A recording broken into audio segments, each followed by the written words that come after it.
Bonjour, Ludovic Leclerc, votre analyste pour belgianinvestor.be. Voici la mise à jour en vidéo de mon avis concernant l'euro dollar. Alors, tout d'abord, on commencera par une vidéo hebdomadaire. C'est toujours bien de connaître la grosse tendance de fond avant de pouvoir jouer soit du swing trading ou du day trading. Les tendances de fond sont toujours les tendances les plus porteuses. Il faut travailler dans le sens de la tendance de fond.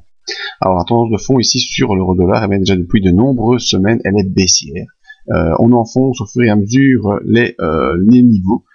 Ça ne fait que s'accélérer et se poursuivre. Vous voyez, à mi-2012, on était ici dans une zone proche des 1,23. On a pu accélérer jusqu'en février 2013 sur une zone à 1,36. On a consolidé, on a repoussé une nouvelle fois sur un plus haut à 1,39 aux alentours du mois de mars 2014, et depuis eh bien, on ne fait que baisser et on enfonce tous les niveaux de retracement de Fibonacci, et on a bien enfoncé le dernier niveau des 38%.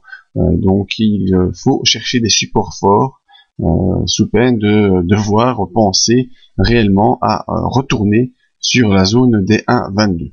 Alors, le prochain support fort, vous voyez, est ici. C'est une zone qui a tenu entre le mois d'avril 2013 et le mois de juillet 2013 aux alentours des 1,28.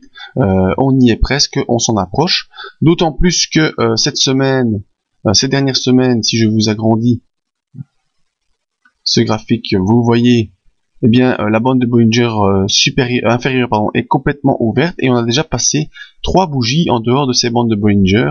De manière générale, quand on passe 3 bougies en dehors de la bande de Bollinger, qu'elle soit supérieure ou inférieure, en général, on a droit à une consolidation lors de la bougie précédente, suivante, qui nous ramènerait au niveau des 1,30. Mais bon, à vue de la force de cette impulsion, je ne suis pas certain qu'on pourra réintégrer les bandes de Bollinger lors de la semaine à venir. Peut-être qu'on fera une 4e bougie en dehors de la bande de Bollinger pour peut-être une fois revenir sur les 1,30. C'est rien mais moins sûr. En tout cas, vous le voyez, on est bel et bien dans une grosse pression baissière au niveau hebdomadaire. La M20 se croise la M50 à la baisse, la M50 se retourne, la bande de Bollinger inférieure est ouverte, la bande de Bollinger supérieure est ouverte également, donc preuve que la volatilité est présente et que la tendance baissière devrait se poursuivre.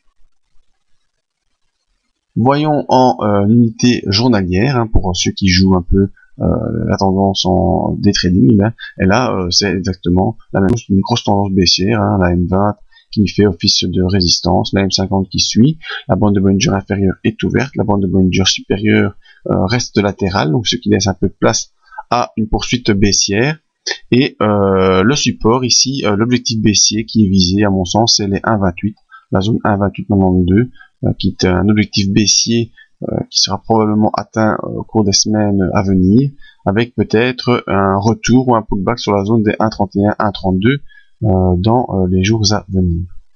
Voyons nos indicateurs qui sont clairs, vous voyez, on a déjà depuis le mois de juillet 2014, eh bien, on est sous la zone des 40, donc sur une pression baissière très forte depuis le mois de juillet, ça ne fait que s'accentuer.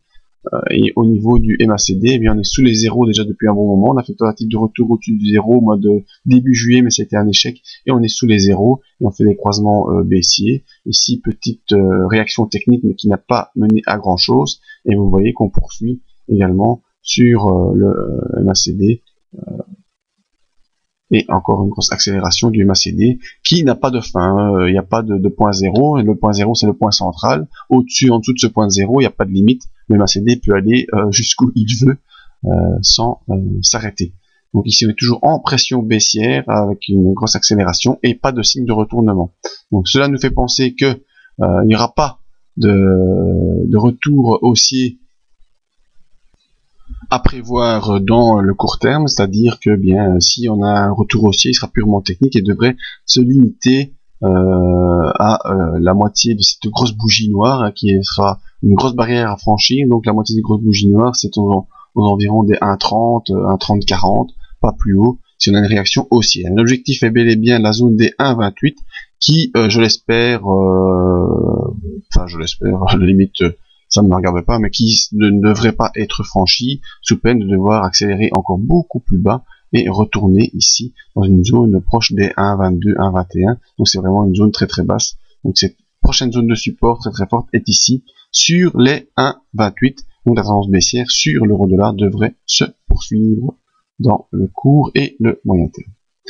Voilà, je vous invite à venir voir les autres vidéos sur le site et pourquoi pas venir également découvrir notre zone d'aide à l'investissement par nos signaux de trading. Merci à tous et à bientôt.